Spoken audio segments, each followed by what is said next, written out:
want to share with you the 5 pillars that I come back to whenever I need to lead in this type of environment where it's so uncertain. And they are calm, courage, communication, collaboration, and compassion. But I want to talk to the first one, which is calm.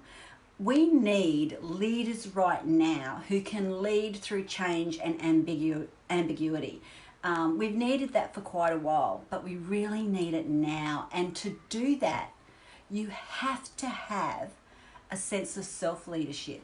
You have to be able to lead yourself first. So that's why the first pillar of calm is so important and is where you really need to start.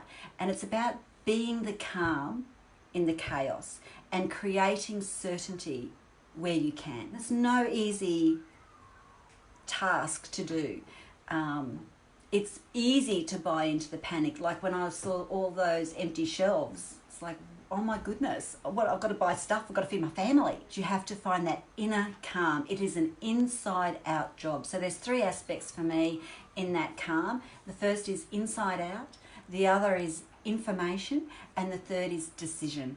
So when we're talking inside out, your calm starts with your inner calm, and that's whatever it takes for you. So it's about grounding yourself daily, and that can be anything. So it could be meditation, it can be yoga, it can be visualizing, journaling, all those things. You need to lean into those things that give you that sense of calm. Do them now. Don't give them up. They're more important than ever. Do them. Don't stop as things get more stressful or more anxious and more uncertain. Keep doing them. I want to talk to you about trusting yourself. This is going to become very important as we move forward and regathering our ability to really trust who we are. Trust yourself to be resourceful. We are resourceful beyond our own knowing. Trust yourself and know that when you need to, you will find the answers. When you need to, the how will come. And it will come from yourself. It'll come from the offer of help from others. It will come. Trust yourself and focus on what you do have and how you can make a difference. So very easy in times of uncertainty to focus on what's missing and what we don't have and all that we think we'll need in the future. But really remind yourself that you are already very, very abundant. You're abundant on your own faculties of imagination, reason, will, intuition, all those things. You have an abundance of that. We have untapped potential all the time. We create from within. Everything comes from within. Everything comes from a thought and idea. We have this ability to create, but we create from within, and when we are calm and when we can trust ourselves, those things come. And we know that what we focus on expands. So choose what you focus on very, very clearly. I wanted to remind you that your people, your team, your family, they will feel your energy. And if you're a leader, you need to be, and you will want to be, and you must be mindful of this. Protect your energy from outside things that don't serve you, and project your energy and be really conscious about the energy that you are projecting. This means that you need to take care of your mind and take care of your own well-being. You can't serve others if you aren't doing that for yourself first. The second part of calm is information. Be really selective about where you choose to get your information from. Don't buy into the panic because that does not serve you. It's not productive. So this might mean that you limit your exposure to a lot of the information and noise through other places. So I'm very clear about where I'm choosing to get my information from, and I tend to lean into the facts and the authorities. So I choose to try, and I'm exposed to it just like everybody else. It's in my feed. I choose to, though, try and limit what I am reading on social media and not buying into some dialogue that's going on there. So the next one is decisions. Be clear about your position and make your stand with certainty. You have that ability as the leader to take that information and to take a stand in a position and then to communicate that with certainty. In fact, your people are looking at that to you for that. They want your decisiveness.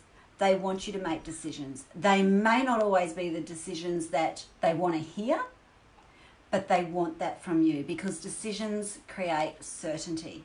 Stop wishing it was different and accept that it is, and stop blaming. So get out of that unproductive chatter and noise that does not serve you and does not serve your people. This is a time to stop questioning what, a lot of it, and go, right, this is it. It is as it is. We're being guided by decisions, by things outside of our control, and this is it. So I'm not going to buy into the debate and the chatter around it because it's not productive and it does not serve you.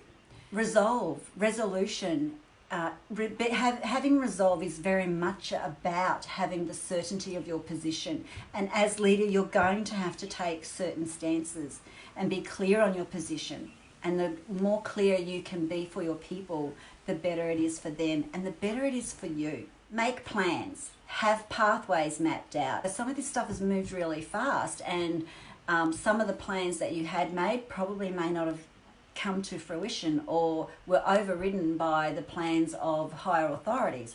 But those plans create certainty. They help to give others certainty. When your people can see that you've got a plan or a pathway, and even beyond what's going on now, if you can have some plans about when this is all over, we're going to regroup and we're going to look at what we learnt from this, and we're going to then look at the new, all sorts of things. If you have a plan for that, it reduces uncertainty. Indecision only seeks to incite more fear and more uncertainty. Your people, I cannot say it probably strongly enough, your people will look to you for your decisions. Some decisions will be made for you. They are being made for us every single day at the moment. Your role as leader is to decide how you respond and how you roll out those decisions to your people, because how you respond will very much determine their experience in this. Your role as leader will be about helping them to move through these things as well. So you are key in making this an experience that has the best possible outcome for them, or the best possible experience, No one knows what it's going to be like, but if we hold those notions of compassion and how we actually roll things out as leaders, big difference to your people, really does. Empathy, compassion, all those sorts of holding space, those sorts of things. And finally, when you make those decisions, and I've seen it when people share what's happening even today, when they've had to make decisions based on the closures that's starting at 12. They also feel much calmer and in control and relieved at having made that decision.